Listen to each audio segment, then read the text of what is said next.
வெற்றி வாழ்வு திருச்சபையினுடைய இந்திய ஆராதனைக்கு வந்திருக்கிற உங்கள் யாவரையும் நம்முடைய ஆண்டவரும் ராட்சகருமாகிய இயேசு கிறிஸ்துவின் நாமத்தினாலே வாழ்த்தி வரவேற்கிறேன்.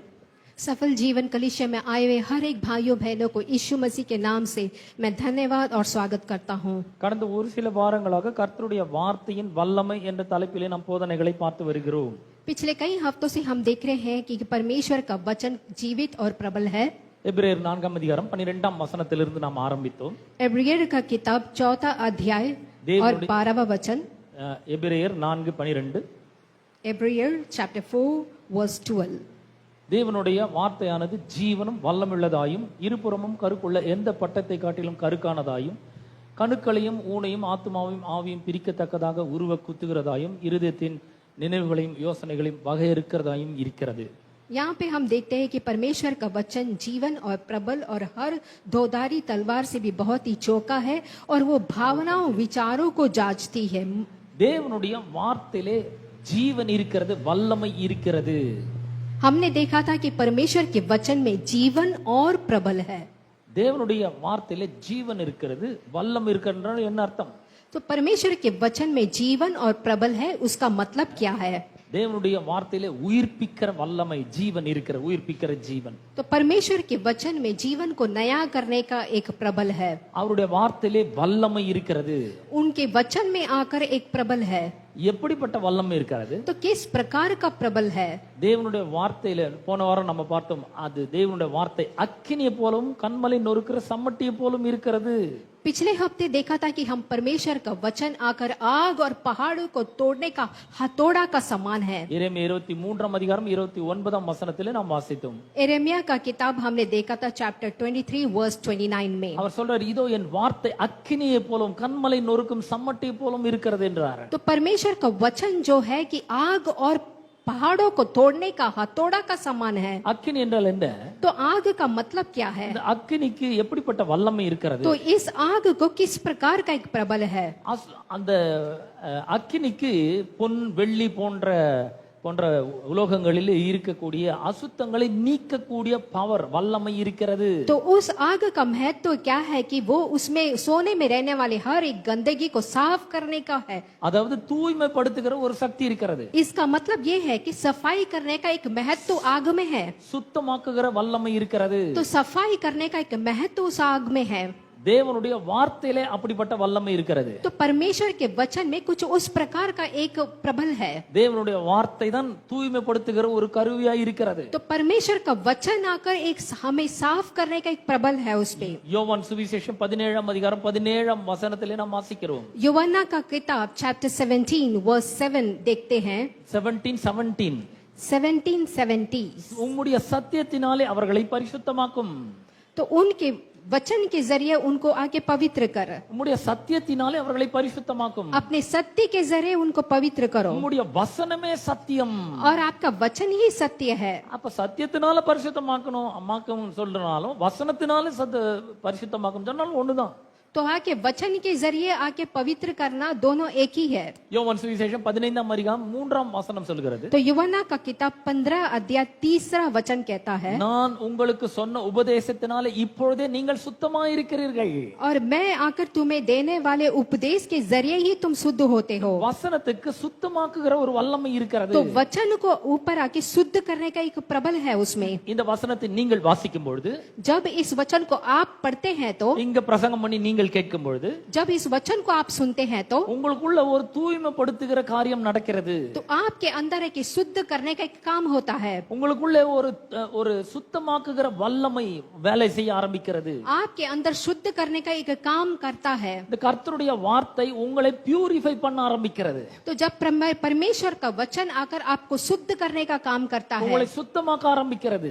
आपको शुद्ध करने का काम करता है. பாவ அசுத்தங்கள்லாம் நீங்குகிறது. आपके दिमाग में जो भी पाप है वो दूर जाता है. சாபங்கள்லாம் நீங்குகிறது. आपका पास जो भी शराब है वो दूर जाता है. கெட்ட எண்ணங்கள்லாம் நீங்குகிறது. गंदी सोच आपसे दूर जाती है. தூய்மையான எண்ணங்கள் உள்ளத்துல பிறக்கிறது. और आपके हृदय में शुद्ध सोच अंदर आती है. சுத்தமான எண்ணங்கள் பிறக்கிறது. और शुद्ध सोच उत्पन्न होता है. கடவுளுக்கு பிரியமான ஒரு வாழ்க்கை வாழ ஆரம்பிக்கிறோம். परमेश्वर के लिए एक अच्छी जीवन जीने के लिए मदद करता है। அதுக்கு கர்த்தருடைய வார்த்தை நமக்கு உதவி செய்கிறது. तो इसके लिए परमेश्वर का वचन हमें मदद करता है। இரண்டாவது அவருடைய வார்த்தை கன்மலை நொறுக்கும் சம்மட்டி போல और இருக்கிறது. दूसरा आके परमेश्वर का वचन आकर पहाड़ों को तोड़ने का हथौड़ा समान होता है। சம்மட்டி என்ன வேலை செய்கிறது? हथौड़ा क्या काम करता है? எதையாவது இடிக்கணும்னு சொன்னா அந்த சம்மட்டி அந்த வேலையை செய்கிறது. तो किसी चीज को तोड़ना है तो वो हथौड़ा काम करता है। இஸ்ரவேல் ஜனங்களுக்கு தேவன் ஒரு வாக்குத்தத்தத்தை பண்ணியிருந்தார். इस्राएल जनते को परमेश्वर ने एक अद्भुत काम किया। பாலும் தேனும் ஓடுகிற நலமும் விசாலமான தேசத்தில் உங்களை கொண்டு போய் சேர்ப்பேன். जहाँ पे शहद और दूध बहता है उस जगह पे देंगे बोले थे। அந்த பாலும் தேனும் ஓடுற தேசத்துக்கிட்ட வந்தாச்சு.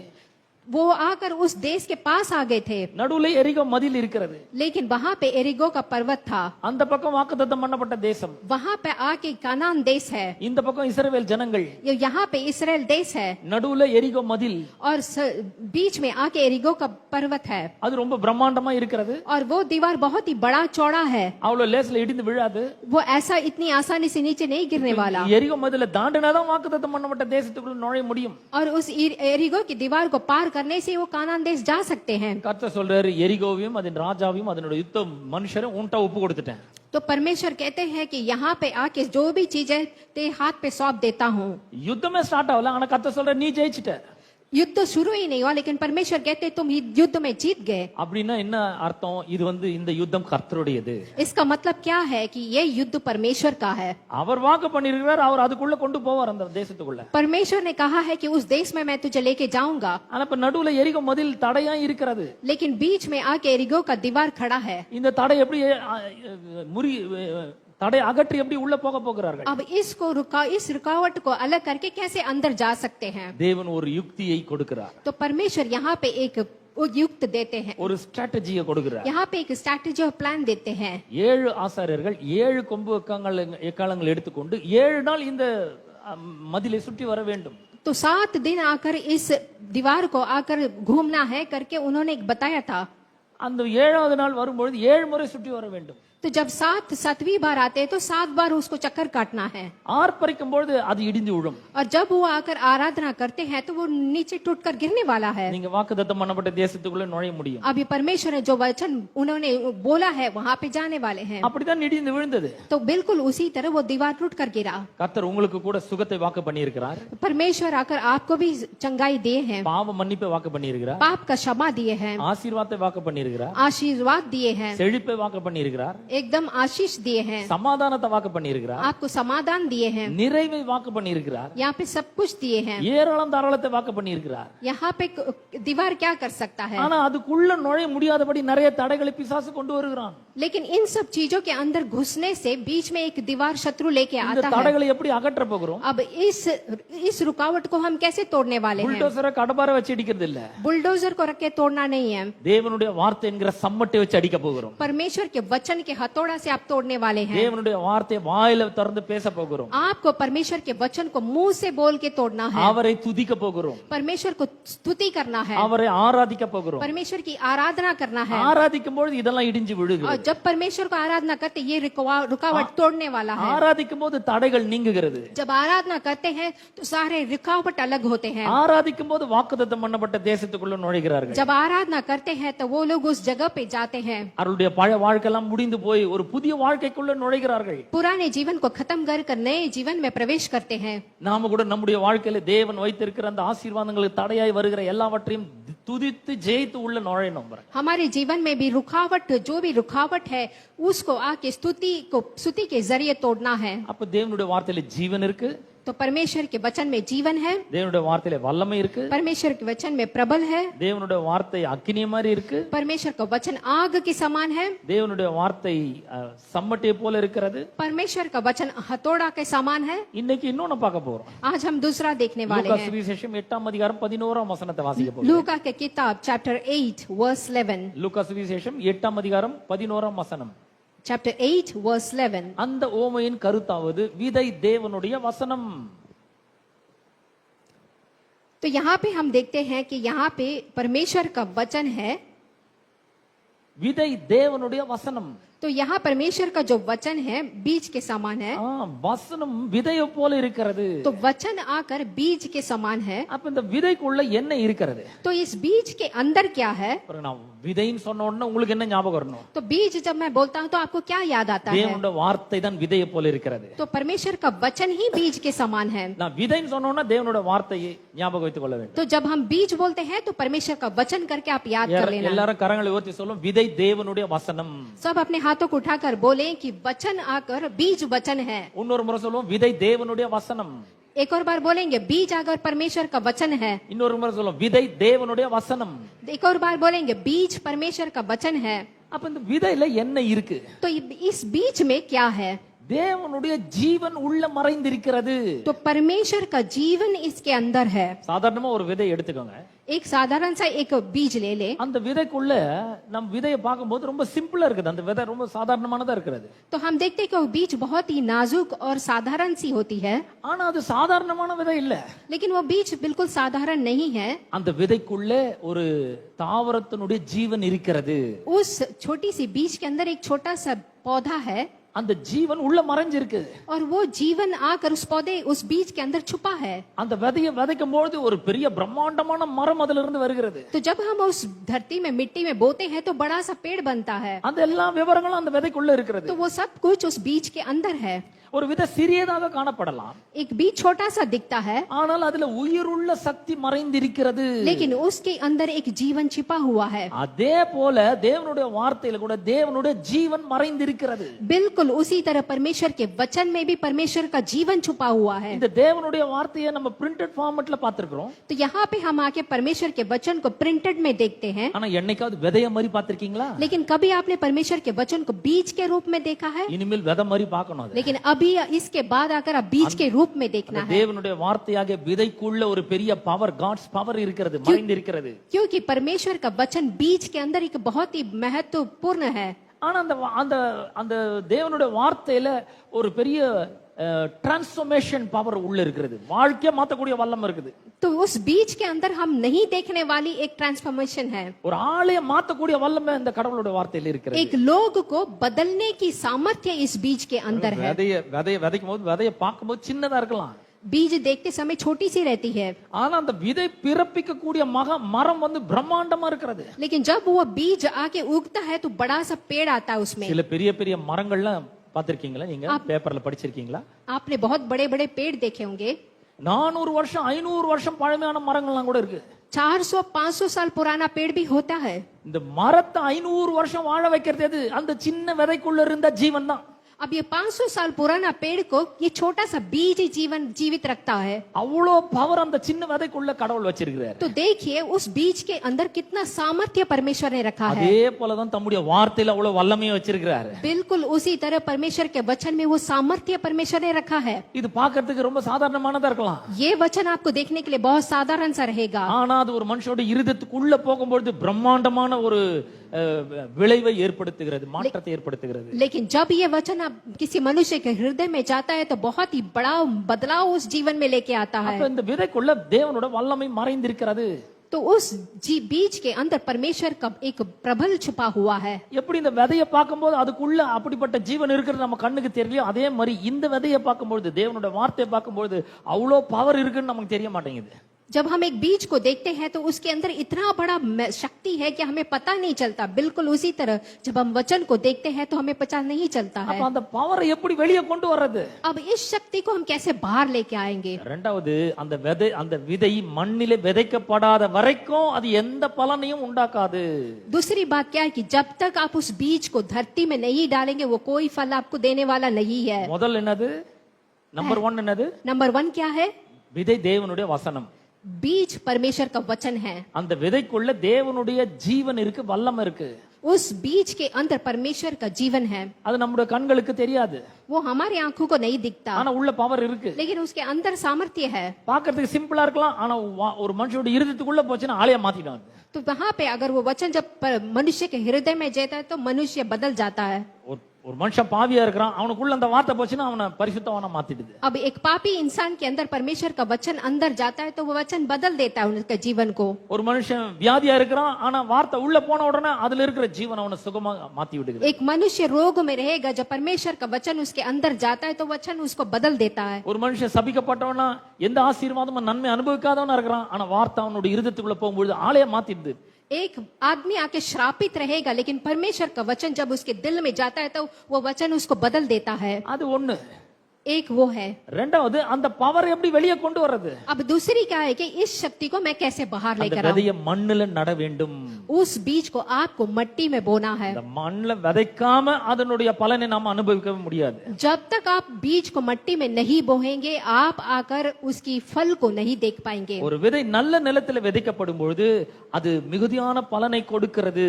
जब एक बीज अच्छे भूमि पे उपजाऊ करते हैं तो बहुत ज्यादा फल देता है। யோவான் சுவிசேஷம் 12ஆம் அதிகாரம் 24ஆம் வசனத்தை வாசிக்கிறேன். यूहन्ना किताब chapter 12 verse 24।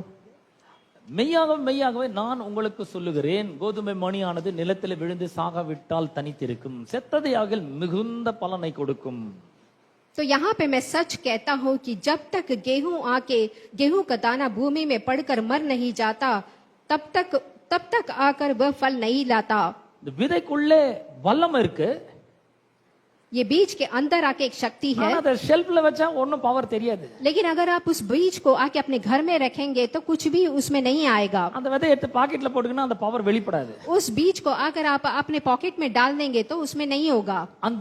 அந்த விதையை ஒரு நல்ல வெள்ளை துணியில சுத்தி பத்திரமா எடுத்து வச்சிட்டோம்னா அதுல எந்த பலனும் இல்ல. अगर आप उस बीज को एक छोटे से सफेद कपड़े में बांध कर रख देंगे तो उसमें कोई फल नहीं आएगी। தேவனுடைய வார்த்தையில கூட அவ்வளவு வல்லமை இருக்கு. परमेश्वर के वचन में उतना सामर्थ्य है। நம்ம என்ன பண்றோம், ஒரு பாக்கெட் பைபிள் வாங்கி பாக்கெட்ல வச்சுக்கிறோம். तो हम आके अपने पॉकेट में रख देते हैं, யூஸ் இல்ல. वो कोई यूज नहीं होता நல்ல है। துணியில சுத்தி பத்திரமா பட்டு துணியில சுத்தி வச்சுக்கிறோம் ஷெல்ஃப்ல. एक अच्छे से छोटे से सफेद कपड़े में बांध के रखेंगे तो उसका कोई महत्व तो नहीं है, எந்த பிரயோஜனமும் இல்ல. कोई आके आपको काम नहीं आएगा वो। சிலர் என்ன பண்றாங்க, விதை எடுத்து முத்தம் கொடுக்குறாங்க, तो कुछ लोग आके क्या कहते हैं, बीज को लेके चुम्मा देते हैं, முளைக்காது. वो आके बीज उगेगा नहीं। The seed must fall into the ground in order to grow. तो यहाँ पे उस बीज को आके धरती में बोना है उगाने के लिए, அப்பதான் அதுக்குள்ள இருக்கிற வல்லமை வெளிப்படுகிறது. उसके बाद ही उसके अंदर जो सामर्थ्य है वो बाहर आएगा। ஒரு விதை மீது மண் விழுந்து அந்த விதை மரித்து விட்டால் தான் அது பலன் அளிக்கிறது. तो जब आकर वो वचन मट्टी में घिर कर मरता है तभी उसमें फल आता है। அதே போல தேவனுடைய வார்த்தை நம்பிக்கை நிறைந்த உள்ளத்துல விதைக்கப்பட வேண்டும். तो बिल्कुल उसी तरह परमेश्वर का वचन हमारे अंदर बोना है। மூணாவது, तीसरा, இந்த விதை விதைக்கப்படும் பொழுது அது மெதுவாக வளர்கிறது, ஆனா வல்லமையாக வளர்கிறது. तो जब हम इस बीज को बोते हैं तो वो धीरे से उगता है लेकिन सामर्थ्य से उगता है। A seed grows gradually and powerfully. तो सामर्थ्य से और धीरे से उगता है, அது கொஞ்சம் கொஞ்சமா தான் வளர்கிறது. तो वो बीज आके धीरे धीरे ही उगेगा। மார்க்கு சுவிசேஷம் 4ஆம் அதிகாரத்துல मार्कुस का किताब, இயேசு கிறிஸ்து விதைக்கிறவனை பற்றிய உவமையை சொல்லுகிறார். तो यहाँ पे बीज बोने के बारे में बोलते हैं। மார்க்கு சுவிசேஷம் 4ஆம் அதிகாரம் 14ஆம் வசனத்தை வாசிக்கிறேன். हम आके यहाँ पे चैप्टर 4 वर्स 14 पढ़ता हूँ। விதைக்கிறவன் வசனத்தை விதைக்கிறான். तो बोने वाला वचन को बोता है। I am a sower.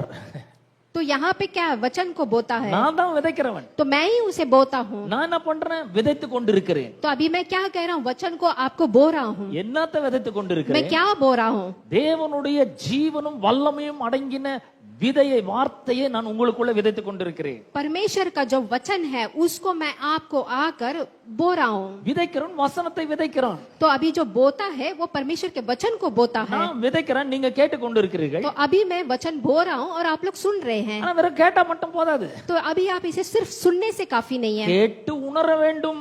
इसको सुनकर आपको आके अपने काम में लेके आना है। மத்தேயு சுவிசேஷம் 13ஆம் அதிகாரத்துக்கு வருவோம். यहाँ पे हम मैथ्यू का किताब चैप्टर 13 में आएंगे, 23ஆம் வசனத்தை வாசிக்கிறேன்.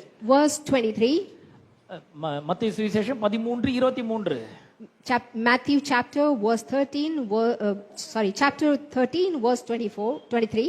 நல்ல நிலத்தில் விதைக்கப்பட்டவனோ வசனத்தை கேட்கிறவனும் உணர்கிறவனுமாய் இருந்து 100ஆகவும் 60ஆகவும் 30ஆகவும் பலன் கொடுக்கிறான். तो यहाँ पे देखते हैं कि जो अच्छी भूमि में बोया गया है वो वचन को सुनकर सुनकर समझता है और फल लाता है। सुनकर समझता है।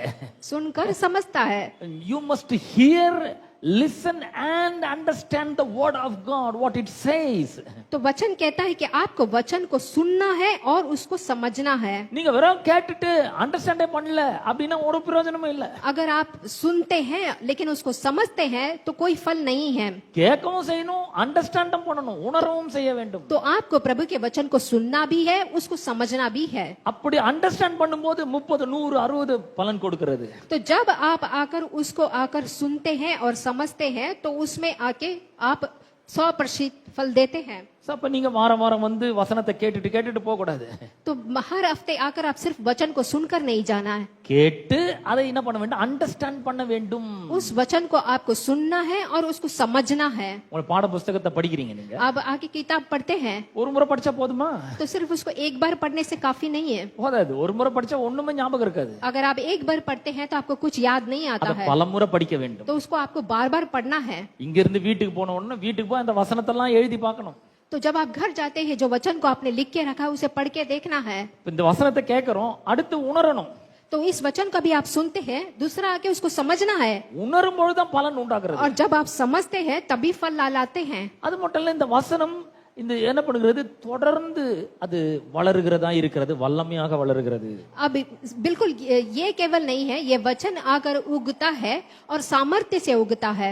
இதை பற்றி இயேசு மார்க் 4 அதிகாரம் 26 வசனத்திலிருந்து அவர் சொல்லுகிறார்। तो इसके बारे में प्रभु यीशु मसीह आके मरकुस के किताब में बताते हैं, चैप्टर 4 26 ல இருந்து verse 26। பின்னும் அவர் அவர்களை நோக்கி, பரலோக ராஜ்யம் ஒரு மனுஷன் நிலத்தில் விதையை விதைத்து இரவில் தூங்கி பகலில் விழித்திருக்க அவனுக்கு தெரியாத விதமாய் விதை முளைத்து பயிராகிறதற்கு ஒப்பாய் இருக்கிறது। तो यहाँ पे हम देखते हैं कि परमेश्वर का राज्य ऐसा है कि जैसा कोई मनुष्य को भूमि पर बीज छोटी है, A seed grows gradually but powerfully. तो एक बीज आकर धीरे से उगता है और बहुत ही सामर्थ्य से उगता है। இது வல்லமையா வளர ஆரம்பிக்கிறது। तो बहुत ही सामर्थ्य से उगता है। ஒரு மனுஷன் நிலத்துல விதையை விதைச்சு அவன் போய் தூங்கலாம், முழிச்சிட்டு இருக்கலாம்। लेकिन आके जब बीज बोते हैं तो वो सोते हैं, सोने चल ஆனா जाते हैं। விதை வேலை செய்கிறது। लेकिन बीज देखिए काम करता है, விதை வளர ஆரம்பிக்கிறது। बीज आकर उगने लगता है। இன்னைக்கு போய் விதைச்சு வந்தா அடுத்த மணி நேரமே மரம் ஆயிடுறது இல்ல। तो अभी भी उगता है या फिर बाद में भी उगता है, It grows gradually तो हमेशा धीरे से उगता रहता है, but powerfully। पर सामर्थ्य से उगता है। 27 வசனம் சொல்லுகிறது, यहाँ पे हम 27 वर्ष देखते हैं, விதையானது முன்பு முளையையும் பின்பு கதிரையும் பின்பு கதிரில் நிறைந்த தானியத்தையும் பலனாக தானாய் கொடுக்கிறது போல। तो यहाँ पे आके रात और दिन जाएगा लेकिन बीज उगना नहीं रुकेगा। ஃபர்ஸ்ட் ஷூட், முதல்ல முளை வருகிறது। तो पहले छोटा सा एक उसमें एक पौधा उगता है, இங்க வருகிறீர்கள், फिर आप आते हैं, வசனத்தை கேட்கிறீர்கள், आप वचन को सुनते हैं, நான் இங்க வசனத்தை விதைக்கிறேன், मैं वचन को बोलता हूँ, நீங்க வசனத்தை கேட்கிறீங்க, आप वचन को सुनते हैं, அப்புறம் வீட்டுக்கு போய் இதெல்லாம் பாக்குறீங்க, வீட்டுக்கு போய் அண்டர்ஸ்டாண்ட் பண்றீங்க, फिर घर में जाके समझते हैं, அப்போ உங்களுக்கு பலன் உண்டாகிறது। तो आपको देखे तो फिर आपके दिल में वो फल आता है। உடனே ஒண்ணு எதுவுமே நடக்காம இருக்கலாம், तुरंत कुछ नहीं होने वाला है, நீங்க தூங்கலாம், வேலைக்கு போலாம், आप आके सोते हैं फिर काम जाते हैं, ஆனா உங்களுடைய இருதயத்திலே விதைத்த விதைகள் வேலை செய்ய ஆரம்பிக்கிறது। लेकिन आपके हृदय में जो वचन हमने बोया है वो काम करता है, அது பலனை கொடுக்க वो ஆரம்பிக்கிறது। फल देने लगता है। முன்பு முளையை கொடுக்கிறது, फिर पहले छोटा सा पौधा देता பின்பு है, கதிரை கொடுக்கிறது, फिर आके फल देता है, அதுக்கப்புறம் கதிரில நிறைந்த தானியத்தை பலனாக தானா கொடுக்கிறது। फिर आके बॉस उगने के बाद बहुत सारा फल देता है। வார வாரம் வரும், बहुत दिन आते हैं, ஆராதிக்கிறோம், आराधना करते हैं, வசனத்தை கேட்கிறோம், वचन को सुनते हैं, வீட்டுக்கு போய் புரிந்து கொள்றோம், फिर घर जाके समझते हैं, 2-3 முறை இந்த மெசேஜை கேட்கிறோம், फिर 2-3 बार मैसेज को सुनते கொஞ்சம் हैं, நல்லா புரிய ஆரம்பிக்கிறது, फिर हमें समझ में आता है, நைட்டு தூங்குறோம், காலையில எழுந்து வேலைக்கு போறோம், फिर रात को सोते हैं, सवेरे काम को जाते हैं, திடீர்னு பார்த்தா வாழ்க்கையில நல்ல நல்ல அற்புதமான காரியங்கள் நடக்க ஆரம்பிக்கிறது। अचानक देखते हैं कि हमारी जिंदगी में एक बदलाव आता है। எப்படி? कैसे? நாம தூங்கலாம், விதை தூங்குறதே கிடையாது। क्योंकि अगर हम सोते लेकिन परमेश्वर का वचन हमारे अंदर है, नहीं सोता है, விதை வேலை செய்கிறது। तो बीज आकर काम करने लगता है। அப்ப ஃபர்ஸ்ட் ஒன், तो पहला हमने क्या देखा விதையிலே था? தேவனுடைய ஜீவன் மறைந்திருக்கிறது। तो परमेश्वर का वचन जो बीज जैसा है उसमें है, अंदर है। பார்க்கிறதுக்கு சிம்பிளா இருக்கலாம், दिखने के लिए बीज सिंपल लगता है, ஆனா ஆளு வாழ்க்கைய மாத்தக்கூடிய வல்லம் அதுல இருக்கு. लेकिन मनुष्य को बदलने का सामर्थ्य उसके अंदर है। இரண்டாவது அந்த விதையானது நிலத்துல விதைக்கப்படுற வரைக்கும் அது வேலை செய்யாது. दूसरी बात क्या है कि जब तक आप बीज को आके धरती में नहीं बोते वो काम नहीं करता है, அது விதைக்கப்படணும். वो आके अच्छी भूमि में वो बचाना है, அப்பதான் அது வேலை செய்யும். उसके बाद ही वो काम करने लगता है। மூணாவது அது கிராஜுவலா வளரும், நல்ல பவர்ஃபுல்லா வளரும். तीसरा बात क्या है कि वो धीरे से उगता है लेकिन सामर्थ्य से उगता है। அது மட்டும் இல்ல, இந்த விதை அதாவது நம்ம கற்பனை பண்ணி பார்க்க முடியாத பெருக்கத்தை கொடுக்கறதா இருக்கிறது. और इसके अलावा ये भी नहीं है कि हम सोचने से भी ज्यादा ये बहुत ही बड़ा फायदा देता है। ஒரு விதை, நான் சொல்றது பாருங்க, ஒரே ஒரு விதை, நிறைய விதைகள் கிடையாது. ஒன் சீட், ஏ சீட், ஒரு விதை मैं यहाँ पे सिर्फ एक बीज का बात कर रहा हूँ, बहुत सारे नहीं। பெரும் அறுவடையை கொடுக்க முடியும். और एक बीज आके बहुत सारा फल दे सकता है। நல்ல மனதிலே வார்த்தைகள் விதைக்கப்படும் பொழுது அது மிகுதியான பலனை கொடுக்கிறது. जब अच्छे दिल में आकर उस बीज को बोते हैं तो बहुत सारा फल देता है। சந்தோஷம்னா பெருகுது, சந்தோஷம். तो बहुत खुशियां बढ़ती है। சமாதானம்னா அது ரொம்ப பெருகுது. समाधान दिल में बढ़ता है। ஆசீர்வாதம் பெருகுது. आशीर्वाद बढ़ता है। பரிசுத்தம் பெருகிறது. जिंदगी में पवित्र बढ़ता है। பாவ மன்னிப்பு பெருகுகிறது. पाप का क्षमा बढ़ता है। நன்மைகள் பெருகுகிறது. अच्छाई जीवन में बढ़ती है। எல்லாமே பெருக்கமான ஆசீர்வாதமா இருக்கிறது. जीवन में सब कुछ आशीष मिलती है। அது மட்டும் இல்ல, இயேசுதான் தி சீடாக இருக்கிறார், அவர்தான் விதை. तो यीशु मसीह ही एक बीज है। देखते हम கலாத்தியர் 3ஆம் அதிகாரம் 16ஆம் வசனத்தை வாசிக்கிறேன். गलातियन के किताब 3ஆம் அதிகாரம் 16ஆம் வசனம். chapter 3 verse 16। ஆபிரகாமுக்கும் அவனுடைய சந்ததிக்கும் வாக்குத்தத்தங்கள் பண்ணப்பட்டன. 3:16 में हम देखते हैं यहाँ पे ஆபிரகாமுக்கும் அவனுடைய சந்ததிக்கும் வாக்குத்தத்தங்கள் பண்ணப்பட்டன. अब्राहम के वंश को दी गई है ये वाली आशीष। சந்ததிகளுக்கு என்று அநேகரை குறித்து சொல்லாமல் உன் சந்ததிக்கு என்று ஒருவனை குறித்து சொல்லி இருக்கிறார். तो यहाँ पे आके अब्राहम के यहाँ पे संतान को देख के बोलते हैं, அந்த சந்ததி கிறிஸ்துவே. और वो आके संतान आकर मसीह के लोग रहेंगे। அந்த இயேசுதான் விதையா இருக்கிறார். तो वहाँ पे यीशु ही बीज है। यहाँ पे இயேசு வார்த்தையா இருக்கிறார். यहाँ पे यीशु आके बीज बोलते இயேசு हैं, விதையா இருக்கிறார். यीशु बीज रहते हैं। அப்ப யோவான் சுவிசேஷம் 1ஆம் அதிகாரம் 1ஆம் வசனத்திலிருந்து வாசிக்கிறேன். हम यूहन्ना का किताब पहला अध्याय पे देखते हैं। ஆதியிலே வார்த்தை இருந்தது, शुरुआत में आके जीवन था, அந்த வார்த்தை தேவனிடத்தில் இருந்தது, और वो वचन आकर परमेश्वर के அந்த पास से आया, வார்த்தை தேவனாய் இருந்தது. और वो वचन परमेश्वर था। யோவான் 1ஆம் அதிகாரம் 1ஆம் வசனம். यूहन्ना का किताब chapter 1 verse 1। ஆதியிலே வார்த்தை இருந்தது. तो यहाँ पे आदि में आके, ஆதியில பணம் இருந்ததுன்னு சொல்லல, तो यहाँ पे आदि में वचन नहीं है करके नहीं बोल ஆதியில रहे हैं, வேலை இருந்ததுன்னு சொல்லல, आदि में काम है करके नहीं बोले हैं, ஆதியில அரசியல் இருந்ததுன்னு சொல்லல, आदि में आके यहाँ पे वो है करके नहीं बोले, ஆதியில வார்த்தை இருந்தது. आदि में आके वचन था, அந்த வார்த்தையின் மூலமா தான் எல்லாமே உண்டாச்சு. और उस वचन के जरिए सब कुछ उगा गया, அந்த வார்த்தை தேவனிடத்தில் இருந்தது, और वो वचन आके परमेश्वर से அந்த आया, வார்த்தை தேவனாய் இருந்தது. और वो वचन आकर परमेश्वर था। அப்ப பாருங்க, Jesus is equal to seed is equal to the word of God. तो देखिए यीशु मसीह ही बीज था, और बीज ही आके परमेश्वर का वचन है। எத்தனை பேருக்கு விளங்குது?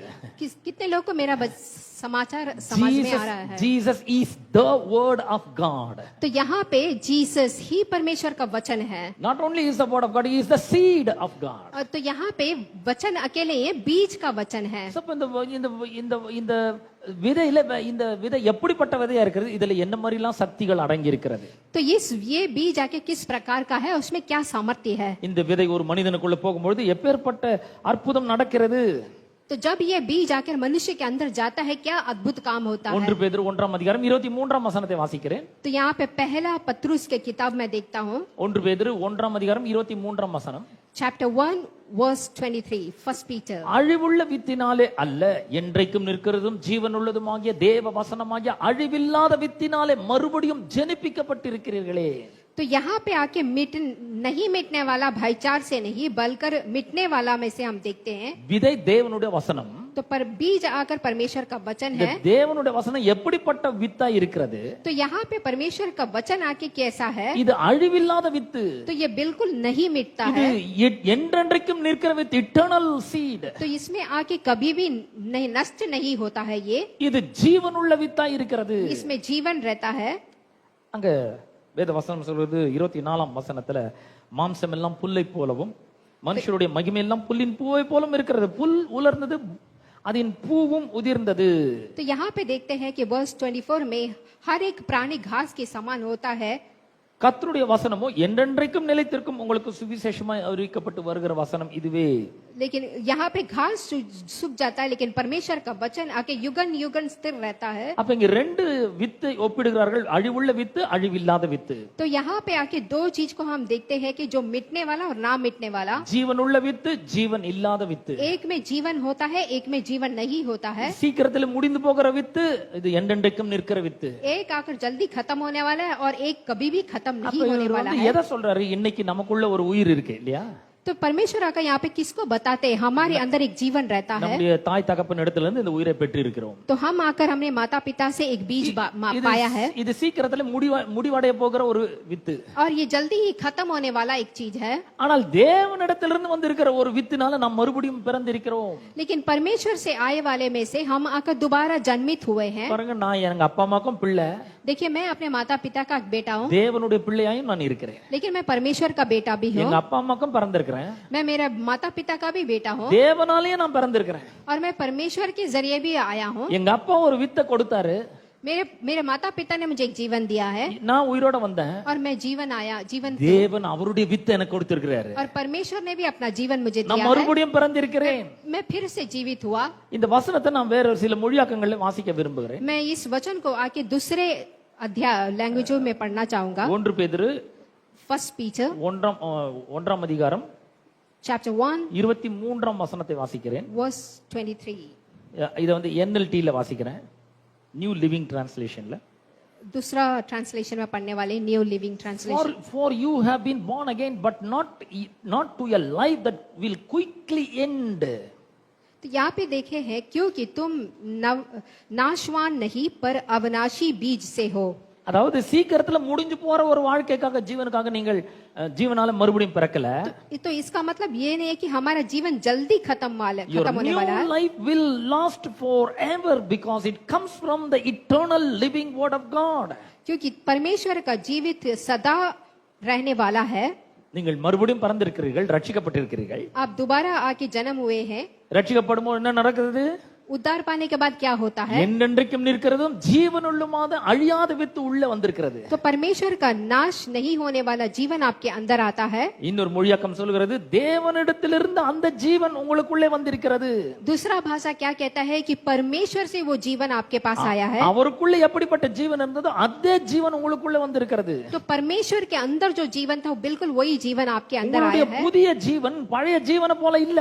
तो नया जीवन पुराने जीवन के जैसा नहीं रहता இந்த है. பழைய உயிர் வந்து உங்களுக்கு உங்க அப்பா அம்மா மூலமா வந்திருந்தது. तो पुराना जीवन जो आपके माता पिता के जरिए से आया அது है, அழியக்கூடியது. और वो नाश होने वाला है. ஆனால் தேவனுடைய வார்த்தையிலிருந்து வந்த புதிய ஜீவன், लेकिन परमेश्वर के वचन के जरिए जो नया जीवन आया है, அது மூலமா நீங்கள் மறுபடியும் பிறந்திருக்கிறீர்கள். उसके जरिए ही आप दूसरा बार पैदा हुए हैं. சொல்றேன், அந்த இந்த மெசேஜ் டிரான்ஸ்லேஷன்ல சொல்ல, ஜஸ்ட் திங்க்.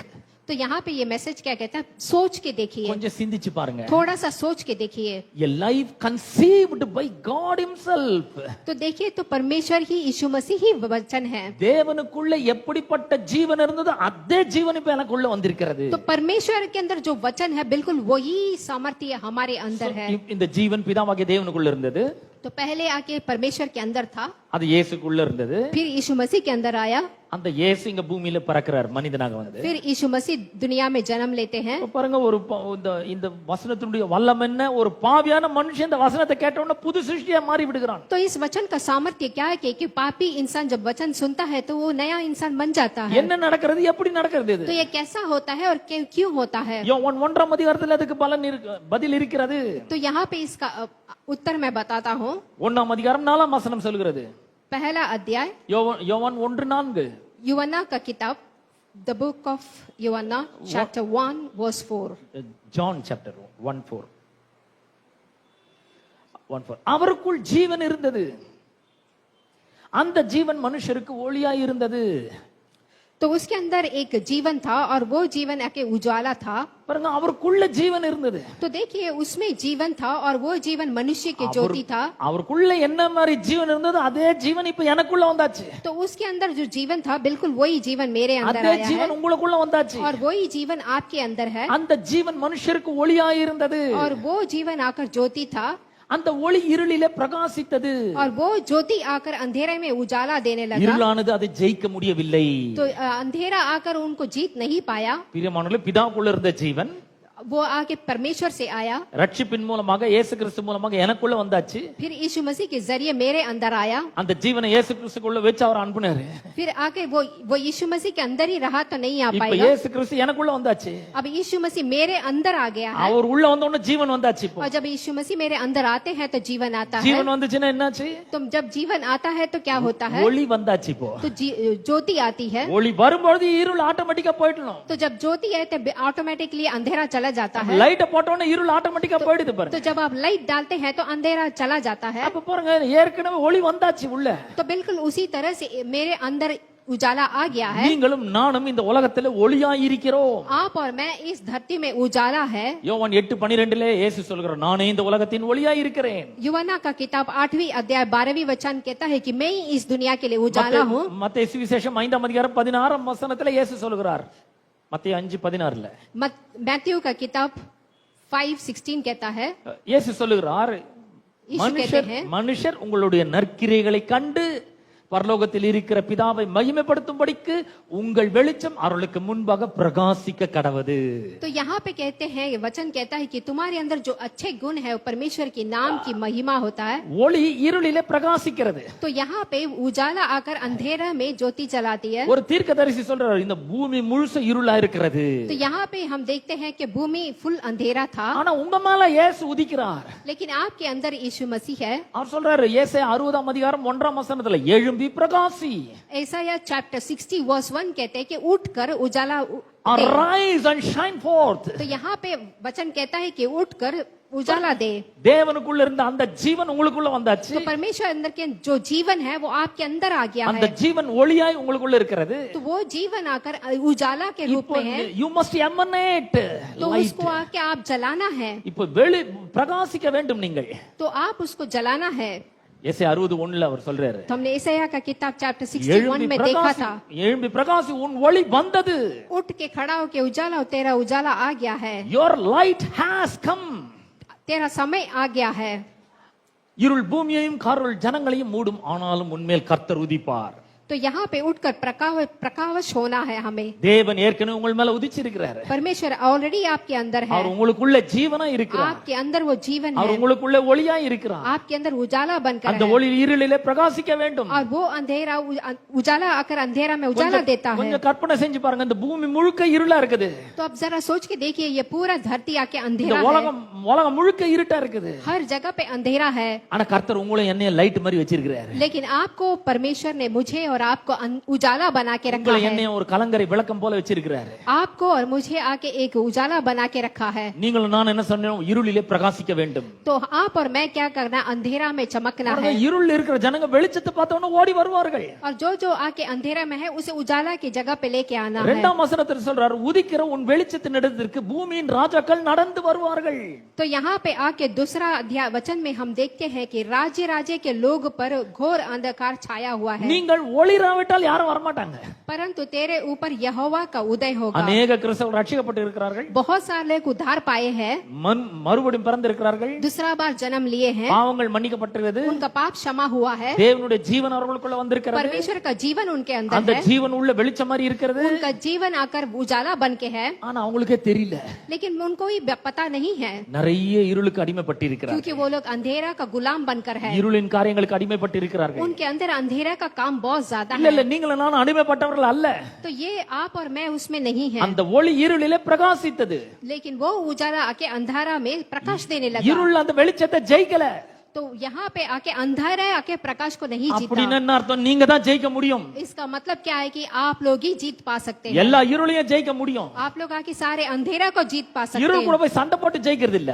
तो ये यहाँ अंधेरा को झगड़ा करके जीतना नहीं है। இருள் இருக்கிற இடத்துல வெளிச்சம் போனாவே அங்க பெரிய ஒரு அற்புதம் நடக்கும். तो जब आकर अंधेरा में जब उजाला जाता है तो एक अद्भुत काम होता है। நீங்களே உலகத்தின் வெளிச்சமா இருக்கிறீர்கள். आप ही दुनिया का उजाला है, நீங்க புறப்பட்டு போகும்பொழுது और जब आप जाते हैं வியாதிகள் வியாதிகள் சொஸ்தமாகும், यहाँ पे रोगी चंगे होते हैं, பிசாசுகள் அலறி ஓடும், सारे शत्रु भागते हैं, அநேக வியாதிஸ்தர்கள் சொஸ்தமாவார்கள். सारे बीमार लोग चंगे पाते हैं। நீங்கள் ஒரு குடும்பத்துல பிரவேசிக்கும் பொழுது இருள் இருக்கிற இடத்துல வெளிச்சம் போகிறது. அங்க जब आप एक परिवार के अंदर घुसते हैं तो अंधेरे चला जाता அங்க है, இருக்கிற குடும்ப சண்டைகள் தீரும். और वहाँ पे जो भी परिवार में झगड़े होते हैं कम होते हैं, ஏன்னா குடும்ப சண்டை தான் இருள், क्योंकि परिवार के अंदर अंधेरा है। தோல்விதான் இருள், तो यहाँ पे चौथाई ही अंधेरा है, மரணம் ஒரு இருள், मौत आके अंधेरा है, நோயும் பேயும் ஒரு இருள்.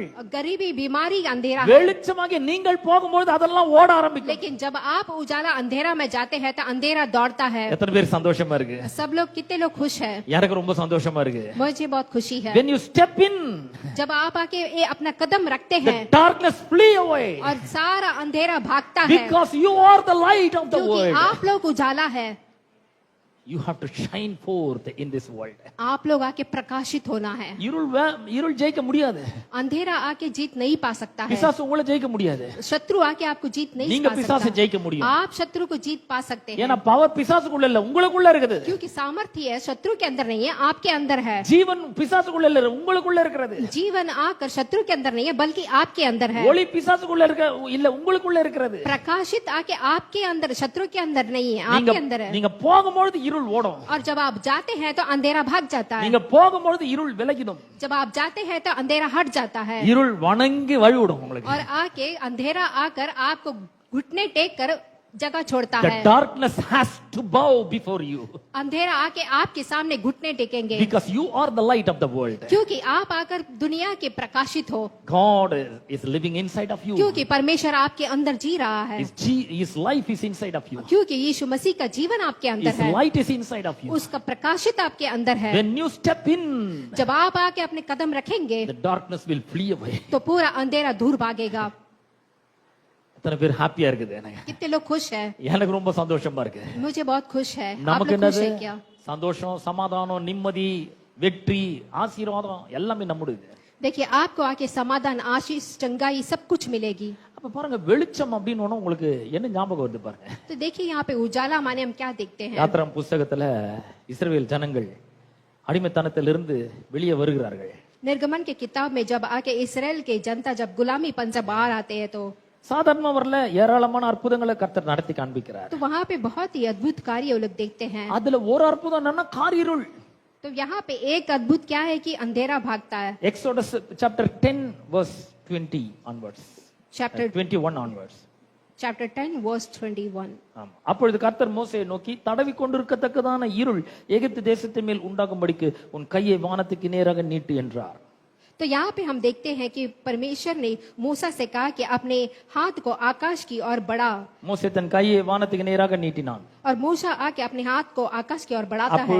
அப்பொழுது எகிப்து தேசம் எங்கும் 3 நாள் மட்டும் காரிருள் உண்டாயிற்று. तब आके इजिप्ट देश में 3 दिन तक आकर अंधेरा छा गया। 3 days day and night காரிருள். तो 3 दिन देखेंगे तो यहाँ पे आके अंधेरा छा गया था, thick heavy darkness. बहुत ही आके अंधेरा छा गया था, 3 days and 3 night. और पूरे 3 दिन 3 रात। 23ஆம் வசனம் சொல்லுது, ஒருத்தரும் 3 நாள் மட்டும் ஒருவர் காணவும் இல்லை, ஒருவரும் தம்மிடத்தை விட்டு எழுந்திருக்கவும் இல்லை. तो यहाँ पे वर्स 23 पे देखे कोई भी 3 दिन आके सोया नहीं यहाँ पे। ஆனால் இஸ்ரவேல் புத்திரர் யாவருக்கும் எவனில் அவர்கள் வாசஸ்தலங்களிலே வெளிச்சம் இருந்தது. लेकिन इसराइल की जगह पे आके उजाला रहा। தேவன் ஒளியா இருக்கிறாரு. परमेश्वर आकर प्रकाशित है। தேவன் எங்க இருக்கிறாரோ அங்க வெளிச்சம் இருக்கிறது. परमेश्वर जहाँ है वहाँ पे उजाला है। இஸ்ரவேலர் தங்கி இருந்த இடத்துல வெளிச்சம் இருந்தது. तो देखिए इसराइल के घराना में उजाला ஏன்னா था, தேவன் அவர்களோட கூட இருந்தார். क्योंकि इसराइल जनता के साथ परमेश्वर था। எப்படி இருக்கும் கொஞ்சம் யோசிச்சு तो பாருங்க. देखिए कैसा है, देख எகிப்து लीजिए। ஃபுல்லா கரண்ட் கட், इजिप्ट सारे जगह पे अंधेरा था, பட் கோஷேன்ல மட்டும் கரண்ட் இருக்கு. लेकिन इसराइल के घराने में प्रकाशित था। எகிப்து ஃபுல்லா பவர் கட், सारे इजिप्टों में अंधेरा था, பட் கோஷேன்ல மட்டும் பவர் இருக்கு. लेकिन इसराइल के घराने में यहाँ पे ஏன்னா தேவன் அவர்களோட கூட இருக்கிறார். क्योंकि परमेश्वर उनके साथ है। where God is, there is power, there is light. तो जहाँ पे परमेश्वर है वहाँ पे सामर्थ्य और उजाला है। God is with Israelites. तो परमेश्वर आके इजराइल लोग के साथ थे। So in the Israelite camp there is light. तो जहाँ पे इजराइल के घराना में आके वहाँ प्रकाशित था। In Egypt there is thick darkness. और पूरे इजिप्टियों में अंधेरा छाया गया था। Nobody can move. तो कोई भी आके वहाँ पे नहीं या थे, ஒருத்தர் அசைய கூட இல்ல. कोई भी हिल नहीं पाए थे। ஏன்னா அவ்வளவு இருள். क्योंकि उतना अंधेरा था। சரி, வெறும் 3 நாள் 3 இரவு 3 பகல் மட்டும்தானா? 3 நாள் மட்டும்தானா? तो यहाँ पे क्या सिर्फ 3 दिन 3 रात? இல்ல இல்ல இல்ல, नहीं, மறுபடியும் இவர்கள் வந்து செங்கடலை கடந்து வருகிறார்கள். फिर से एक और अंधेरा आता है। அவர்கள் செங்கடலை கடந்து வரும்பொழுது जब आके वो समुद्र को पार करके आते हैं கர்த்தருடைய தூதனானவர் அவர்கள் அந்த எகிப்தியருடைய ராணுவத்தை கலங்கடிக்கிறார். तो यहाँ पे आके परमेश्वर का दूत आके इजिप्ट के आते हैं। அங்க பாருங்க, இந்த எகிப்திய ராணுவம் எப்படி பயந்தார்கள் என்று நாம் வாசிக்கிறோங்க. तो यहाँ पे हम देखने वाले कि इजिप्ट के सेना आके कैसे आके वहां गए। யாத்திராகமம் 14ஆம் அதிகாரம் निर्गमन के किताब 14 अध्याय 19ஆம் வசனத்திலிருந்து வாசிக்கிறேன். 11वीं वचन से पढ़ूंगा। அப்பொழுது இஸ்ரவேலரின் சேனைக்கு முன்பாக நடந்த தேவ தூதனானவர் விலகி அவர்களுக்கு பின்னாக நடந்தார். அவர்களுக்கு முன் இருந்த மேக ஸ்தம்பமும் விலகி அவர்கள் பின்னே நின்றது. तो यहाँ पे देखते हैं कि परमेश्वर का स्वर्गदूत आके उनके साथ थे। அது எகிப்தியரின் 20ஆம் வசனம், அது எகிப்தியரின் சேனையும் இஸ்ரவேலின் சேனையும் ராமுழுதும் ஒன்றோடொன்று சேராதபடி அவைகள் நடுவில் வந்தது. எகிப்தியருக்கு அது மேகமும் அந்தகாரமா இருந்தது, இஸ்ரவேலருக்கு அது இரவை வெளிச்சமாக்கிற்று. लेकिन वहां पे आके बहुत ही आके अंधेरा छाया था, लेकिन इसराइल की जनता के पास आके उजाला था। அப்ப தேவனுடைய ஜனங்களுக்கு தேவன் கூட இருக்கும்போது அது இரவை பகலாக்கிற்று. तो वहां पे परमेश्वर के लोगों के साथ आकर परमेश्वर थे, इसीलिए उजाला भी था। இருள் நீங்கி போயிட்டு வெளிச்சம் உண்டாயிட்டாங்க. और जो भी अंधेरा था चला गया और उजाला आ गया। அந்த இடத்துல தேவன் அவர்களுக்கு வெளிச்சமா இருக்கிறாரு. तो वहां पे आके इजराइल लोगों को परमेश्वर प्रकाशित थे। இவர்களோடு கூட அந்த வெளிச்சம் இருந்ததனால அவர்கள் ஜெயித்தார்கள். तो उनके साथ उजाला था, इसलिए वो जीत पाए। ஒளி இவர்களோடு கூட இருந்ததனால அவர்கள் செங்கடலை கடந்தார்கள் வெற்றிகரமாக. तो अंधेरा में उजाला होने के वजह से वो जीत पाए। ஒளி இவர்களோடு கூட இருந்ததனால எகிப்தியர்களால் அவர்களை மேற்கொள்ள முடியவில்லை. तो अंधेरे में आके उजाला होने के वजह से आके इजिप्ट लोग पास नहीं आ पाए। தேவனுடைய வார்த்தை உங்களுக்குள்ளே ஒளியாய் இருக்கும்போது எல்லாவற்றையும் நீங்கள் ஜெயிப்பீர்கள், எதுவும் உங்களை ஜெயிக்க முடியாது. आमीन। जब परमेश्वर का वचन आकर आपके अंदर रहता है तो आप सब में से जीत पा सकते हैं। வெறும் செங்கடலை கடக்கும்போது மட்டுமா? तो कितना भी घोर अंधकार क्यों ना हो। 3 நாள் அங்க, 1 நாள் செங்கடலை கடந்தாங்க, வெறும் அவ்வளவுதானா? तो वहां पे आके तीसरा दिन हम वहां पे 3 दिन देखते हैं, यहाँ पे 1 दिन देखते हैं। இஸ்ரவேல் ஜனங்கள் 40 ஆண்டு காலம் வனாந்தரத்திலே சுற்றி திரிந்தார்கள். इसराइल के जनता पूरे 40 दिन वहां पे भटक रहे थे। இந்த 40 வருஷம் அளவும் ஒவ்வொரு நாளும் தேவனே அவர்களுக்கு வெளிச்சமாய் இருந்தார். पूरे 40 दिन में एक एक दिन परमेश्वर उनके साथ थे। பகலிலே மேக ஸ்தம்பமும் இரவிலே அக்கினி ஸ்தம்பமுமாய் இருந்தார். सुबह आके मेघ बनकर, रात को आके आग बनकर उनके साथ थे। அப்ப பாருங்க, தேவன் இஸ்ரவேல் ஜனங்களோட கூட இருந்தார். तो परमेश्वर आकर इसराइल जनता के साथ थे। அந்த வெளிச்சம் இரவை வெளிச்சமாக்கிற்று. तो वहां पे जो भी अंधेरा था उजाला हो गया। தேவன் உங்களோட கூட இருக்கிறார். तो मैं कहता हूँ कि परमेश्वर आप लोगों के साथ ஜீவனாய் है। இருக்கிறார். आपके अंदर जीवन बनकर है அந்த ஜீவன் உங்களுக்கு ஒளியாய் இருக்கிறது. और वो जीवन आपको उजाला है। இந்த பூமி முழுவதும் உலகம் முழுக்க இருட்டா இருக்கு, ये पूरा दुनिया में अंधेरा है, உங்களுக்குள்ள வெளிச்சம் இருக்கு. लेकिन आपके अंदर उजाला है। அங்கங்க உங்களை ஒரு கலங்கர விளக்கம் மாதிரி வச்சிருக்கிறார் ஆண்டவர். वहाँ यहाँ पे उजाला नहीं। மதுரவாயில நீங்க தான் வெளிச்சமா இருக்கிறீர்கள். मधुरवाइल में आप उजाला बनकर है। நீங்கள் பிரகாசிக்க வேண்டும். आप आके चमकना है। எப்படி பிரகாசிக்கிறது? आप कैसे चमकते हैं? நாம் இதை விசுவாசிக்கிறவர்களாக இருக்க வேண்டும். जब आप इसको विश्वास करते நான் हैं, தேவனால பிறந்திருக்கிறேன், मैं परमेश्वर से उत्पन्न हुआ हूँ, நான் தேவனுடைய பிள்ளையா இருக்கிறேன், मैं परमेश्वर का संतान हूँ, தேவனுடைய வார்த்தை என்கிற வித்து எனக்குள்ள இருக்கிறது, परमेश्वर का वचन मेरे अंदर है, தேவனுடைய ஜீவன் எனக்குள்ள இருக்கிறது, परमेश्वर का जीवन मेरे அந்த अंदर है, ஜீவன் எனக்கு வெளிச்சமா இருக்கிறது. और वो जीवन मेरे लिए उजाला बनकर है। இருளின் சக்திகள் என்னை மேற்கொள்ள முடியாது. तो अंधेरा आकर उसको जीत नहीं पा सकता, மாறாக அவைகளை நான் மேற்கொள்ளுகிறேன். तो उसको आके हमें देखना है। இந்த உலகத்துல நிறைய பேர் சண்டை சச்சரவும் பகை விரோதம் கசப்பு மூர்க்கம் வைராக்கியத்தில் இருக்கிறார்கள். इस दुनिया में आके बहुत से लोग झगड़े लगड़े में रहते हैं। அவர்களிடத்தில் அன்பு இல்லை, उनके पास आके प्रेम नहीं रहता है, அவர்களை நேசிக்கிறதுக்கு யாரும் இல்ல. उनको प्यार करने के लिए कोई नहीं रहता है। நீங்கள் அவர்களுக்கு முன்பாக பிரகாசிக்கிறவர்களாக இருக்க வேண்டும். लेकिन आप उनके सामने आके चमकने वाले बन के இந்த रहना है। அன்பை காண்பிக்கிறவர்களாக இருக்க வேண்டும். आप उनको प्रेम दिखाना है। அவர்களுடைய வாழ்க்கையிலே நீங்கள் ஒளியாய் இருக்க வேண்டும். उनके जीवन में आप उजाला बनकर रहना है। இருளில் இருக்கிற ஜனங்களுக்கு வெளிச்சத்தை பார்த்த உடனே ஒரு பெரிய ஆசை வரும், அந்த இடத்துக்கு வந்துடணும். और जो लोग आकर अंधेरा में रहते हैं उनको उजाला दिखाना है। இந்த உலகத்திலே தேவனுடைய வார்த்தை என்கிற ஒளியை வைத்து பிரகாசிக்கிற உங்களை பார்த்து अनेक மக்கள் வருவார்கள். तो इस दुनिया में आकर जब आप उजाला बन के रहेंगे, आपको देख के कई लोग आएंगे இந்த தேவனை அறிந்து கொள்வார்கள், और इस परमेश्वर को जान தேவனை पाएंगे, விசுவாசிப்பார்கள், परमेश्वर को विश्वास करेंगे, அவருக்கு கீழ்ப்படிவார்கள், उनको आके आदर करेंगे, அவரை ஆண்டவராக ரட்சகராக ஏற்றுக்கொள்வார்கள், अपना अपना मसीहा स्वीकार करेंगे, சத்திய வசனத்தினால் அவர்கள் மறுபடியும் ஜெனிப்பிக்கப்படுவார்கள். और वो लोग आके दोबारा आकर उद्धार पाएंगे, தேவனுடைய ஜீவன் அவர்களுக்குள்ளே और பிரவேசிக்கும், परमेश्वर का जीवन उनके अंदर जाएगा, அவர்களும் வெற்றிகரமாக வாழ और முடியும். वो भी एकदम जीवन जीवन जी पाएंगे। எத்தனை பேருக்கு விளங்குது இது நல்லா? कितने लोग विश्वास करते நான் हैं? சொல்றேன், நீங்கள் இந்த இருள் நிறைந்த உலகத்துல பிரகாசிக்க ஆரம்பிங்க. मैं आपसे कहता हूँ कि आप अपने अंधेरे जीवन में से வியாதி प्रकाशित हो। வியாதியை ஜெயித்து காட்டுங்கள். यहाँ पे रोगों को जीत पाइए, தோல்வியை ஜெயமாக மாற்றுங்கள். हार को जीत बदलिए வெற்றியை உங்கள் வசமாக்குங்கள். और जीत आकर आपके जीवन में आए, மரணத்தை ஜெயித்து காட்டுங்கள் मौत को जीत पाए, என்ற கர்த்தர் உங்களோட கூட क्योंकि இருக்கிறார். परमेश्वर आपके அவர் साथ உங்களை है, நேசிக்கிறார். वो आपको प्रेम करता है, உங்கள் மூலமாக தம்முடைய வல்லமை இந்த உலகத்துக்கு வெளிப்படுத்த आपके விரும்புகிறார். द्वारा सामर्थ्य को दिखाना चाहता है वो। அப்படி வாழும்பொழுது நாம் நிச்சயமாக கர்த்தருடைய நாமத்தை பறைசாற்றவர்களாக இருப்போம். जब हम ऐसे जीते हैं तो परमेश्वर के नाम की महिमा होती है। சரி, இந்த வல்லமையை எப்படி நம்முடைய வாழ்க்கையில பயன்படுத்துவது? अब ये सामर्थ्य हमारे जीवन में कैसे काम करता है? அடுத்த வாரம் வாங்க சொல்லி தரேன். अब मैं एक और बोलता हूँ, இந்த வாரத்துக்கு இது வரைக்கும் போதும். अगले हफ्ते में बोलूंगा ஆகவே நாம் आपको। முதல்ல ஜெபிக்க போகிறோம். उसके अभी हम प्रार्थना करने वाले हैं। கேட்ட சத்தியத்திற்காக நாம் ஜெபிக்க போகிறோம். जो वचन हमने सुना है उसके लिए प्रार्थना करने वाले हैं। கரெக்டா 5 நிமிஷம் தீர்வு இருக்கு நமக்கு. Communion is there. 5 मिनट में आके हमें प्रभु भोजन है, அதுல முடிச்சிடலாம். उसके बाद हम खत्म ஏற்பாடு कर நாம் देंगे। கலந்து செல்வோம். நாம் ஜெபிப்போம். எங்கள் அன்பின் பிதாவே, पिता परमेश्वर, உம்முடைய குமாரனாகிய இயேசு கிறிஸ்துவின் நாமத்திலே உம்மண்டி நாங்கள் வருகிறோம். परमेश्वर हम आपके जरिए आते हैं, आपके पास आते அற்புதமான हैं। நாளுக்காக உமக்கு ஸ்தோத்திரம். इस अद्भुत दिन के लिए धन्यवाद। கேட்ட சத்தியத்திற்காக உமக்கு நன்றி செலுத்துகிறோம். जो वचन हम सुने हैं उसके लिए धन्यवाद करती हूँ। தேவனுடைய வார்த்தையிலே தேவனுடைய ஜீவன் மறைந்திருக்கிறது. परमेश्वर के वचन में जीवन है, அதை நல்ல இருதயத்திலே விதைக்கும் பொழுது பலன் உண்டாகிறது. और जब हम आके अच्छी हृदय में बोते हैं तो फल देता है। விதை சாதாரணமா இருக்கலாம், ஆனா விதைக்கும் பொழுது பெரிய பலன் உண்டாகிறது. जब आकर एक साधारण से बीज को हम बोते हैं तो बड़ा फल देता है। வாழ்க்கை மாற்றக்கூடிய வல்லமை அதில் இருக்கு ஆண்டவரே. जीवन को बदलने का सामर्थ्य பெரிய होता है அறுவடையை அது தருகிறது. और फल देता है। இயேசுவே, நீரே எங்கள் விதையா இருக்கிறீர். यीशु मसीह आप ही हमारे जीवन के बीज हैं, ஆண்டவரே, இந்த விதையினால் நாங்கள் மறுபடியும் பிறந்திருக்கிறோம். और इस बीज के जरिए हम दोबारा जन्म लिए हैं। இது அழிவில்லாத விதையா இருக்கிறது. और ये ना मिटने वाला एक बीज है, ஜீவனுள்ள விதையா இருக்கிறது. एक जीवन बीज है, என்றென்றைக்கும் நிற்கிற விதையா இருக்கிறது. और हमारे साथ रहने वाला बीज है। இயேசுவின் நாமத்தினால் இந்த விதையின் குணாதிசயங்களை எங்களுக்குள்ளே இறங்கட்டும் என்று ஜெபிக்கிறேன். यीशु मसीह के नाम से इस बीज का जो भी सामर्थ्य है निकल पाए, அதுக்குள்ள ஜீவன் இருக்கிறதற்காக உமக்கு ஸ்தோத்திரம். उसके अंदर जो जीवन है அது எங்களுக்கு ஒளியா இருக்கிறதற்காக உமக்கு ஸ்தோத்திரம். वो आकर हमें प्रकाशित रखता है। இந்த விதை எங்களுக்குள்ளே வந்த பொழுது जब वो बीज हमारे अंदर आता है, எங்களுக்குள்ள ஜீவனும் ஒளியும் வந்திருக்கிறதற்காக உமக்கு ஸ்தோத்திரம். हमारे अंदर जीवन और प्रकाश आता है। இந்த இருள் நிறைந்த உலகத்திலே நாங்கள் வெளிச்சமாய் பிரகாசிக்கட்டும் என்று ஜெபிக்கிறேன். इस अंधेरे भरे दुनिया में हम उजाला रहे, उसके लिए प्रार्थना करते हैं। எங்கள் மூலமாக தேவனுடைய நாமம் மகிமைப்படட்டும். मेरे जीवन के जरिए परमेश्वर के नाम की महिमा हो। சத்தியத்தை கேட்ட ஒவ்வொருவரும் இருளை ஜெயிக்கட்டும். जो भी इस सत्य वचन को सुना हर एक अंधेरे को जीतने पाए, வெற்றி மேல வெற்றி பெற்று வாழட்டும் என்று ஜெபிக்கிறேன். जीवन में जीत के ऊपर जीत पाए। தொடர்ந்து ஜனங்களை ஆசீர்வதிப்பீராக.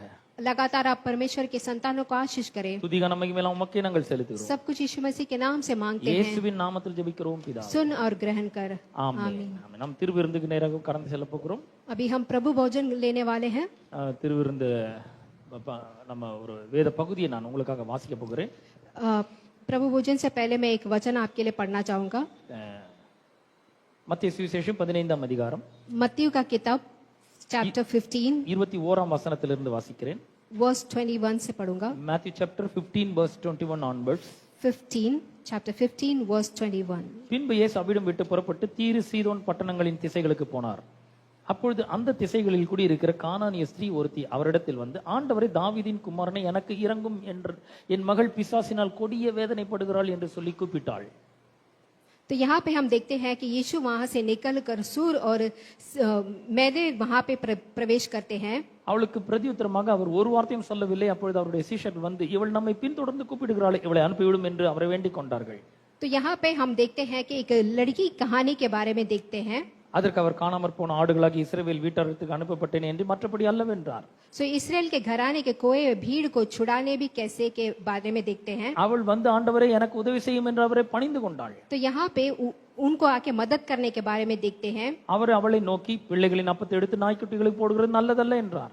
तो यहाँ पे उस लड़की को रोते हुए देखा था। அதற்கு அவள், மெய்தான் ஆண்டவரே, ஆகிலும் நாய்க்குட்டிகள் தங்கள் எஜமான்களின் மேஜையிலிருந்து விழும் துணிக்குகளை தின்னுமே என்றார். तो लड़की को रोटी को लेकर कुत्ते के आगे डालना अच्छा नहीं बोला। இயேசு அவளுக்கு பிரதித்திரமாக, ஸ்திரியே உன் விசுவாசம் பெரிது, நீ விரும்புகிறபடி உனக்காக கடவது என்றார். तो यीशु मसीह ने देखा कि तेरा आके विश्वास आके जीत पाएगा। அந்நேரமே அவள் மகள் ஆரோக்கியமானாள். तो वहाँ पे उस समय पे हम देखते हैं कि उनकी बेटी आके चंगा प्राप्त हुई। பிரியமானவர்களே, நாம திருவிருந்து பந்திக்காக நம்ம ஆயத்தமாய் வந்திருக்கிறோம். तो यहाँ पे हम देखते हैं कि प्रभु भोजन के यहाँ आए இந்த हैं। பந்தியிலே பங்கு கொள்ளும்படியாக இயேசு உங்களை அழைக்கிறார். तो इस प्रभु भोजन में भाग लेने के लिए परमेश्वर आपको आके இது बुलाता है। உங்களுக்காக நான் ஆயத்தம் பண்ணின பந்தி அல்ல, तो ये प्रभु भोजन मैंने आपके लिए तैयार नहीं किया है, உங்களுக்காக கர்த்தர் ஆயத்தம் பண்ணின பந்தியே. आप लोग के लिए परमेश्वर ने तैयार किया हुआ प्रभु भोजन है। இதில் நீங்கள் பங்கு கொள்ள வேண்டும் என்று அவர் விரும்புகிறார். तो परमेश्वर चाहते हैं कि आप इसमें भाग लें। இது பாவ மன்னிப்புக்கென்று அவருடைய ரத்தம் तो சிந்தப்பட்டிருக்கிறது. इसके द्वारा आपका पाप का क्षमा होता है। உங்களுக்கு சுகம் உண்டாகும்படி அவருடைய சரீரம் பிற்கப்பட்டிருக்கிறது. आपको चंगाई मिलने के लिए उनके शरीर में खोड़े लगे। ஆகவேதான் இந்த அப்பம் ரசமும் இங்கே வைக்கப்பட்டிருக்கிறது. तो यहाँ पे आके आपके लिए रखा है प्रभु भोजन। வாசித்த வேத பகுதி சொல்லுகிறது,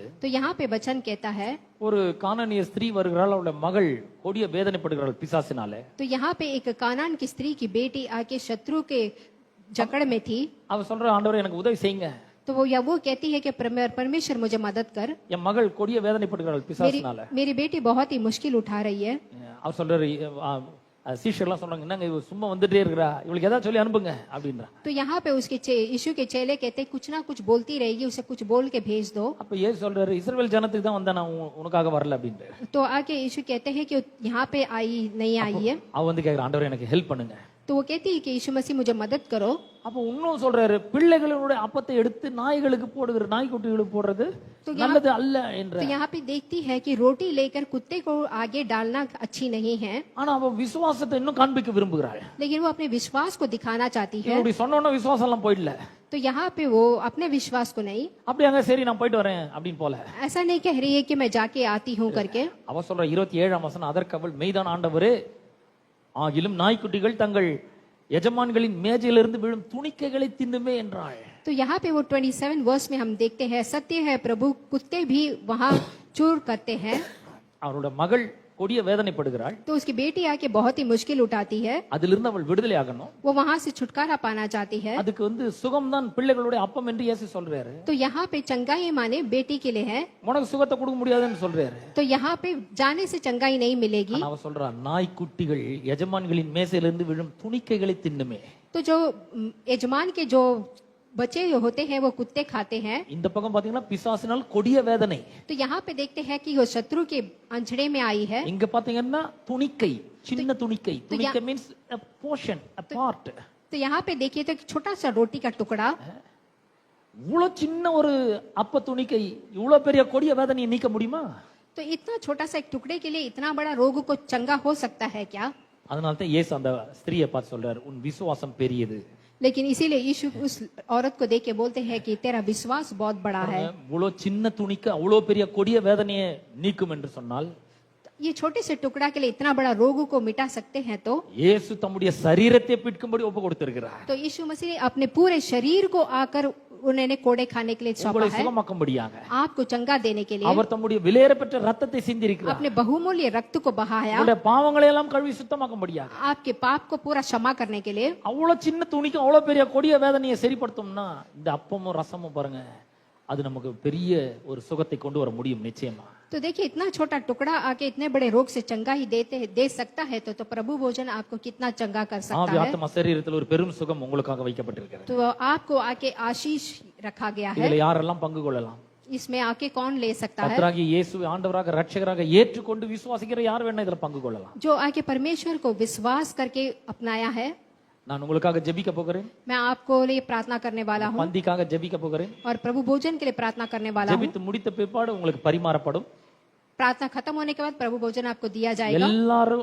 எல்லாரும் எடுத்து வச்சுக்கோங்க, சாப்பிடாதீங்க, உடனே எல்லாம் எடுத்து வச்சுக்கோங்க கையில. सब लोग अपने हाथ में लेके रख लीजिए।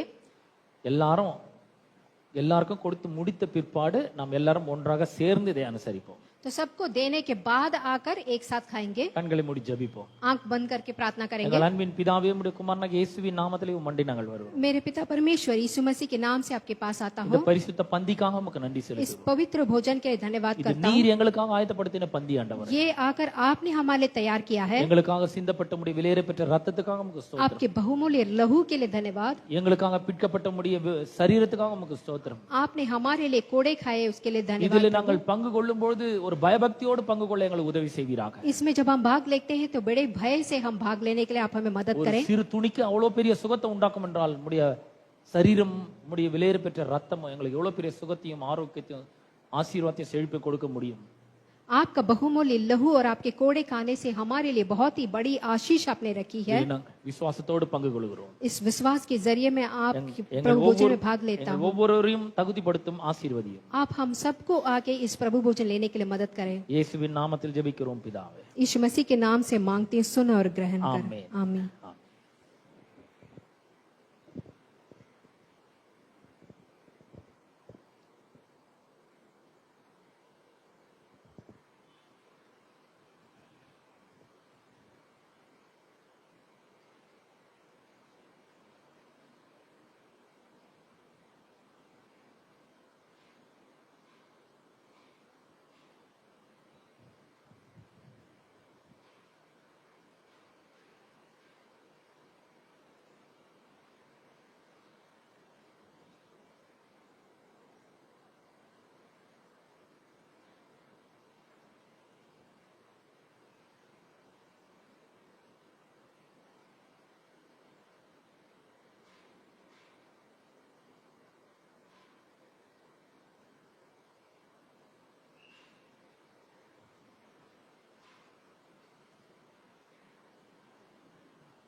ஒன்று கொரிந்தியர் 11ஆம் அதிகாரம் 23ஆம் வசனத்திலிருந்து வாசிக்கிறேன்.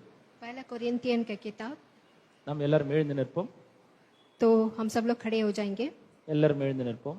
सब लोग खड़े हो जाएंगे। ஒன்று கொரிந்தியர் 11ஆம் அதிகாரம் 23ஆம் வசனத்திலிருந்து வாசிக்கிறேன். पहला कोरिन्थियन की किताब நான் 11वें अध्याय 23ல 23। நான் உங்களிடத்தில் ஒப்புவித்ததை கர்த்தரிடத்தில் பெற்றுக்கொண்டேன். என்னவெனில் கர்த்தராகிய இயேசு தாம் காட்டிக் கொடுக்கப்பட்ட அன்று ராத்திரியிலே அப்பத்தை எடுத்து ஸ்தோத்திரம் பண்ணி அதை பிட்டு, நீங்கள் இதை வாங்கி புசியுங்கள், இது உங்களுக்காக பிற்கப்படுகிற என்னுடைய சரீரம் என்றார்.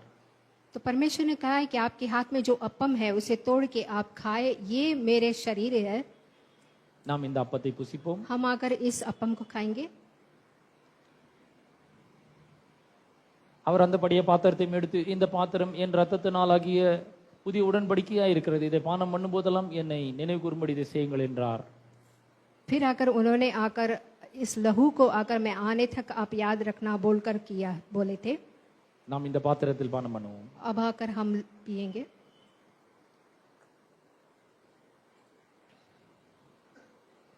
நாம் ஜெபிப்போம்.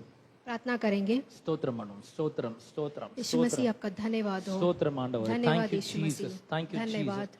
எங்கள் அன்பின் பிதாவே உம்முடைய குமாரனாகிய இயேசுவின் நாமத்தில் உம்மண்டை நாங்கள் வருகிறோம். पिता परमेश्वर यीशु मसीह के नाम से आपके पास आते हैं। இந்த அற்புதமான நாளுக்காக உமக்கு ஸ்தோத்திரம். इस अद्भुत दिन के लिए धन्यवाद। உம்முடைய பரிசுத்த பந்திக்காக உமக்கு நன்றி செலுத்துகிறோம். आपका प्रभु भोजन के लिए धन्यवाद। இதில் பெரும்படியா எங்களை தகுதிப்படுத்தினருக்காக உமக்கு ஸ்தோத்திரம். हमें इसमें भाग लेने के लिए मदद की उसके लिए धन्यवाद करते உம்முடைய हैं। சிந்தப்பட்ட ரத்தத்துக்காக பிற்கப்பட்ட சரீரத்துக்காக உமக்கு ஸ்தோத்திரம். आपके बहाए हुए लहू और आपके कोड़े काने से के लिए धन्यवाद करता हूँ। இதில் நாங்கள் பங்கு கொள்ளும் பொழுது வெறுமனே அப்பத்திலும் ரசத்திலும் மாத்திரம் பங்கு பெறாமல், इसमें आकर हम आकर भयभीत से भाग लेने के लिए தேவன் எங்களுக்காக ஆயத்தப்படுத்தி வைத்திருக்கிற எல்லா ஆசீர்வாதங்களிலும் நாங்கள் பங்கடைகிறோம். हमारे सारे आशीषों को आपने जो तैयार किया उसे लेने पाए। உம்முடைய ஜீவன் எங்களுடைய ஜீவனா இருக்கிறது. आपका जीवन हमारा जीवन है। உம்முடைய வெளிச்சம் எங்களுடைய வெளிச்சமா இருக்கிறது. आपका प्रकाशित हमारा प्रकाशित है। உம்முடைய வல்லமை எங்களுடைய வல்லமையா இருக்கிறது. हमारा सामर्थ्य हमारा सामर्थ्य है। சுகம் ஆரோக்கியம் எங்களுடையதா இருக்கிறது. आपका जो भी चंगाई है आपके जरिए आया है। ஆசீர்வாத நன்மைகள் எங்களுடையதா இருக்கிறது. आपकी आशीष हमारे लिए है எல்லாம் எங்களுடையதா இருக்கிறதுக்காக உங்களுக்கு ஸ்தோத்திரம். और सब कुछ हमारे लिए उसलिए मैं धन्यवाद करती हूँ। எல்லாவற்றின் மூலமாக நீர் மகிமைப்படுகிறார். सब कुछ यीशु मसीह के नाम से துதி मांगती கனம் हूँ। மகிமை எல்லாவற்றும் ஒருவருக்கே நாங்கள் செலுத்துகிறோம்.